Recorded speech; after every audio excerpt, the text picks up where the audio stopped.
MP के नए मुख्यमंत्री मोहन यादव की अब नींद उड़ गई है। आप सोच रहे होंगे हम ऐसा क्यों बोल रहे हैं। जी हाँ, आश्चर्य मत कीजिए। दरअसल एमपी के नए मुख्यमंत्री बाबा महाकाल की नगरी उज्जैन की दक्षिण विधानसभा सीट से विधायक हैं और हाल ही में उन्हें बीजेपी विधायक दल का नेता चुना गया है, जिसके बाद अब वे मुख्यमंत्री पद की शपथ लेंगे।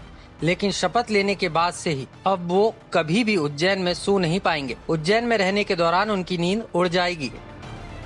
अब आप ये भी सोच रहे होंगे हम ऐसा क्यों कह रहे हैं, ये भी आपको बताते हैं। दरअसल बाबा महाकाल के दर्शन के लिए देश की बड़ी बड़ी हस्तियां से लेकर राजनीतिक पदों पर आसीन मंत्री, मुख्यमंत्री, प्रधानमंत्री और राष्ट्रपति तक आते हैं। लेकिन क्या आप जानते हैं कि बाबा महाकाल की नगरी उज्जैन में दर्शन करने के बाद कोई भी बड़ा नेता यहाँ रात नहीं गुजारता। ऐसी मान्यता है कि जो भी नेता यहाँ रात्रि विश्राम करता है उसकी सत्ता में वापसी नहीं हो पाती है। इसलिए हर मुख्यमंत्री बाबा महाकाल के दरबार में रात गुजारने से डरता है। आइए जानते हैं क्या है इसके पीछे का रहस्य। उज्जैन के राजाधिराज बाबा महाकाल।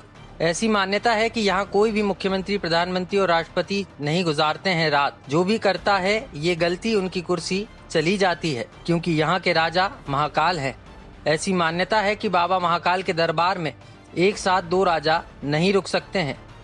जानिए किसे किसे भुगतना पड़ा खामियाजा।